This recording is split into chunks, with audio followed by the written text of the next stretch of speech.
President Trump announces new tariffs against dozens of countries, expanding that trade crackdown. Another day, another tariff announcement, upending South global Africa. supply chains and confusing companies. Japan, very, very tough. Great people. 46%, we're charging them 24%. Malaysia, Cambodia. Laos, for example, they're getting a 40% tariff on all exports they're sending to the U.S. On April 2nd, that was 48%. For Myanmar, they saw 40%. On April 2nd, that was 44%. Kazakhstan, 25% when it was 27%. So in many ways... Donald Trump just hit the global economy with a flying elbow straight out of a WWE pay-per-view by slapping massive tariffs on 7 countries. Japan, South Korea, Malaysia, Kazakhstan, South Africa, Laos, and Myanmar just woke up like, what did we do this time? And Wall Street? It reacted like someone yelled recession in a crowded theater. Now, before you panic and Google, what is a tariff? Relax. We've got you. By the end of this video, you'll know exactly what just happened, why it matters, and why this might be the biggest self-inflicted economic punch in recent U.S. history. Let's dive into the madness. Fact 1, blanket tariffs, like a toddler with a paint roller. Trump announced a 25% to 40% blanket tariff on imports from 7 countries. No nuance, no targeting, just boom, every good, every category. That's like fixing a leaky faucet by flooding the entire house. Trump's new tariffs aren't strategic, they're blunt force economic trauma. Instead of targeting specific industries like steel or semiconductors, these are blanket tariffs that hit all goods coming from Japan, South Korea, Malaysia, Kazakhstan, South Africa, Laos, and Myanmar. A 25% tariff on everything from car parts to sneakers? That's not policy. That's economic shock therapy. Businesses have no time to prepare, no clarity on exemptions, and no idea what this means long term. Global supply chains, already under stress, just got another unwelcome surprise. Fact 2, Wall Street had a meltdown. The Dow dropped 637 points. The S&P 500 and NASDAQ both sank 1.2%. Investors ran like the economy had a ticking time bomb strapped to it. When investors see a sudden, wide-sweeping policy change without a clear economic plan, they panic, and that's exactly what happened. The Dow Jones tanked by over 600 points. Why? Because tariffs mean uncertainty, higher costs, and slower global growth. The S&P 500 and NASDAQ also tumbled, showing broad-based fear across tech, industrials, and consumer sectors. Big investors expect retaliation from other countries, and they know from 2018 that trade wars aren't good for earnings reports. It's a clear signal that business as usual just got tossed out the window. Fact 3, tariff letters with mafia vibes. Trump's official letters to world leaders? Straight out of a mob movie. If you raise your tariffs, we'll raise ours even more. Oh, and you'll never be disappointed in America. Sounds less like diplomacy, more like a breakup threat. The language in these tariff letters is, let's say, unconventional.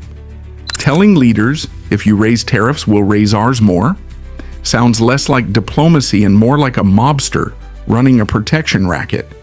It's transactional, aggressive, and completely breaks from traditional diplomatic norms.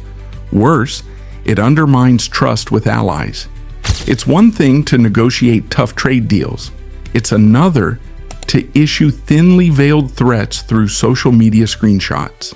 The implication is that America's trade policy is now emotional, not strategic. Fact 4, the 90-day bluff. Trump paused the tariffs in April, promising 90 trade deals in 90 days.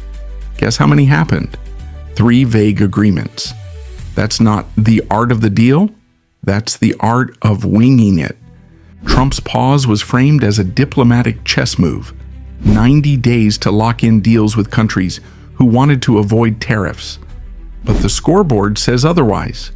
Only vague framework agreements with Vietnam, the UK, and a preliminary draft with China have materialized. That's not exactly 90 deals in 90 days. It shows either a gross overestimation of leverage or a lack of real strategy. Most countries likely saw the pause for what it was, a delay tactic. And now, instead of cooperation, we have confrontation. Fact 5, higher prices incoming. Blanket tariffs hit everything, from electronics to cars to clothing. And guess who eats the cost? You. Tariffs are basically taxes in disguise. Companies pass the bill to consumers. Inflation's evil twin just got invited to dinner.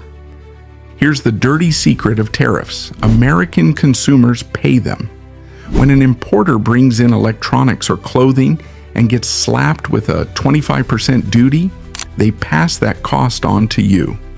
Inflation may be cooling overall, but tariffs are like pouring hot sauce on a healing wound.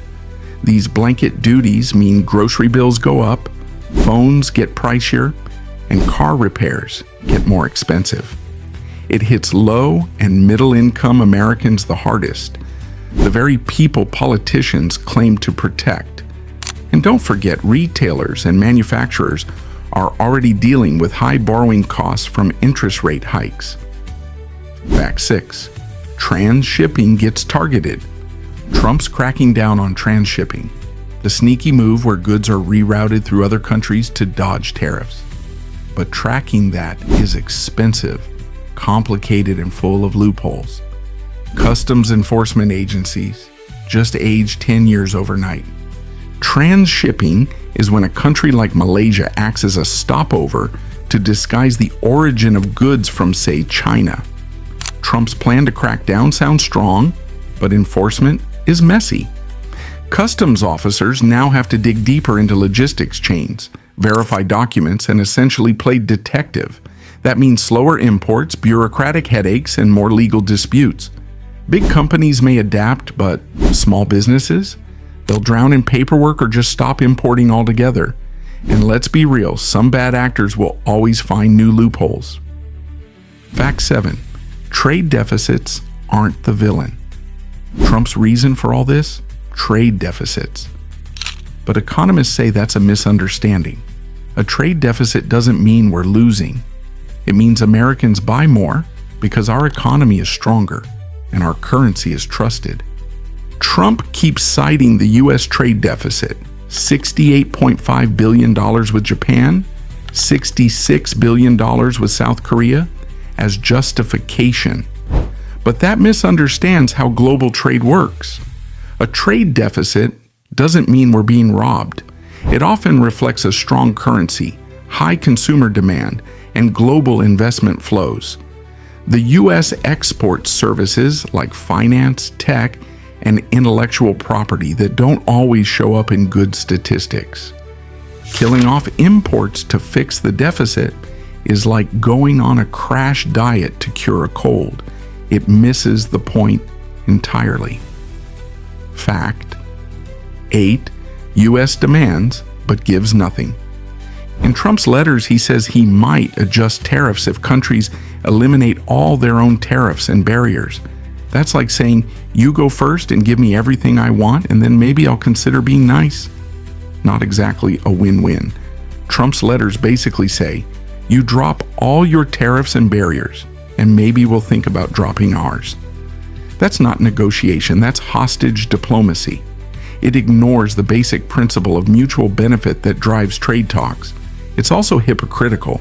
The U.S. still protects agriculture, subsidizes industries, and enforces its own import rules. Expecting other countries to open up completely while offering nothing in return isn't strength, it's arrogance. And it makes future cooperation nearly impossible. Fact 9. Trade wars hurt everyone. History shows that trade wars equals economic slowdowns. Jobs get lost, exports tank, supply chains seize up, and allies? They stop trusting us. This isn't America first, it's America alone. Trade wars aren't like Marvel movies. There are no real winners. The last time Trump escalated tariffs in 2018, U.S. agriculture exports fell. Manufacturing slowed, and farmers needed bailouts. Global growth dipped and supply chains fractured. Today's economy is even more fragile. Reigniting this war in 2025 could derail recovery, cause market volatility, and push inflation back up.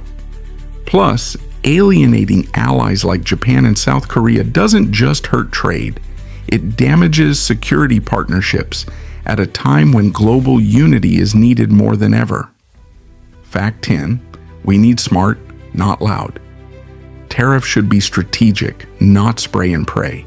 Smart trade policy means targeted responses, building alliances, and investing in competitive industries, not playing economic whack-a-mole on Twitter. Tariffs aren't inherently evil. When used smartly, they can protect key industries or address genuine imbalances. But Trump's move is loud, not strategic. It's rooted in populist optics, not economic evidence. The U.S. needs policies that invest in innovation, workforce training, and fair but stable trade. Loud tariff blasts might win headlines, but they risk sabotaging long-term prosperity. We need leaders who understand that global economics isn't a poker game. It's a balancing act where trust, precision, and relationships matter. Smash subscribe. See you tomorrow.